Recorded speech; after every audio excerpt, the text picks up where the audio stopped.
I can't understand why someone would go through the trouble of stealing a box with a very ancient corpse. This city's not that dull. I'm an archaeologist, so I thought I'd indulge in a quick study of this Ankaran sarcophagus everyone's so riled up about. My guess, from what I've read about it, is that it's a mummified Mesopotamian king. I needed confirmation. Oh, I really wish I had. All this speculation about the sarcophagus containing an antediluvian and being a portent of Gehenna is making me cringe. These are the kinds of ridiculous, superstitious assumptions I came here to debunk. Armageddon, doomsday, the end of all kindred. It's a common facet of most mythologies. Fear that the world will end. Many believe Cain and the antediluvians will return to consume or destroy all kindred. I wholeheartedly disagree. No one I know has ever met one, but each of the clans and their bloodlines supposedly trace their origin to an original vampire, an antediluvian. Some swear these grandsires still exist into the present, but then kindred and kind believe a lot of strange things. Cain is the biblical first kindred and founder of the mythological first city, Enoch, a place where kindred and kind coexisted. I believe Cain's a figure concocted to personify the transition from nomadic society to agrarian society. That myth, like most, has been twisted by time. What prophecy doesn't have vague apocryphal signs? Let's see.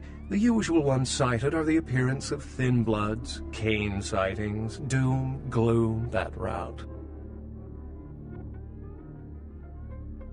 As I said, many cultures have the fear of some form of apocalypse. Kindred believed in these stories when they were human, and naturally carried them over into kindred myth. But it doesn't take a supernatural act to cause widespread destruction. Humans and kindred are just as capable of managing their own destruction as a deity. A self-realized Gehenna warrants more vigilance than a god-induced one, don't you agree? Such is my argument, which so frequently falls on deaf ears. Thin bloods rarely exhibit features or powers of their clan, and many can't embrace. Some are even rumored to have reproduced. Many kindred are terrified that their weak blood heralds the dissipation of every bloodline. Somewhat of an ignorant reactionary response, don't you think? For 300 years I've been trying to determine the function of our existence, the kindred's role in the world.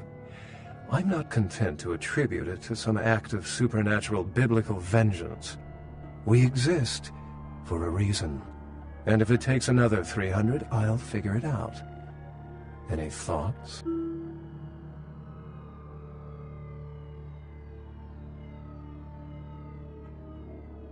Yes, I've heard that theory before. It certainly seems plausible, but there's little proof to support it. Still, it's a better explanation than a divine sentence for manslaughter. Remember, the truth won't be told in time. It will be told by us. Well, my work here is stolen away into the night. Think I'll do the same.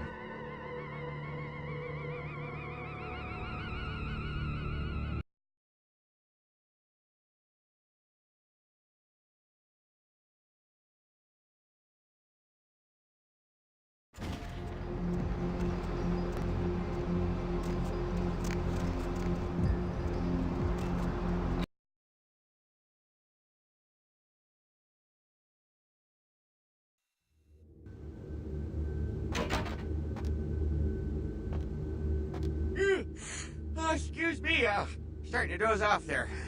Oh, I need to get a guard animal of some sort to alert me when folks come in.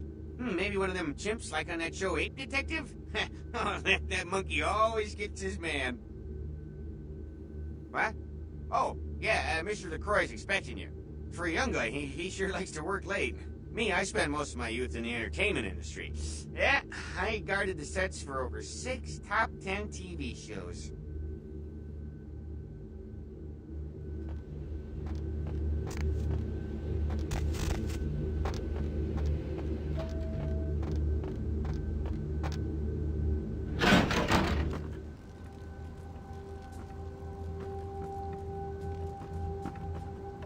The folly of leadership is knowing that no matter what you do, behind your back there's hundreds, certain that their own solution is the sounder one, and that your decision was the byproduct of a whimsical dart toss.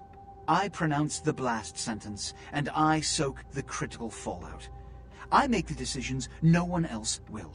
Leadership. I wear the albatross and a bullseye. I've had my fill of sycophants. I need adjutants I can trust.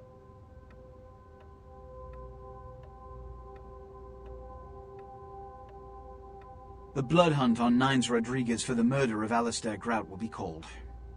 Rodriguez's execution is only a matter of time. I have lit the fuse. If a war ignites, it's my head they will sharpen the pikes for. At least I can rest easy in knowing that you, my most promising attendant, has relieved me of one encumbrance tonight. Do you need assistance bringing the sarcophagus up to my office? Stolen? Stolen? How? Who would... Oh, Gary.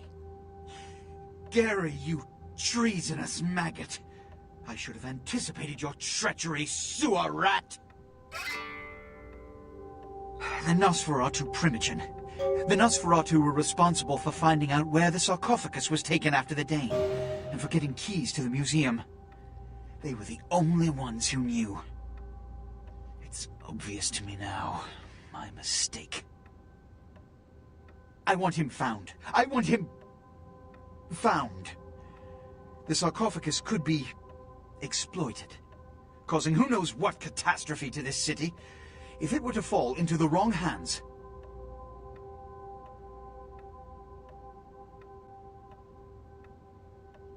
The Nosferatu lurk in the filth below the streets of Hollywood, but not even I know just where they hide. Hollywood is, unfortunately, lacking in any Camarilla loyalties. Hollywood's baron is an anarch named Isaac.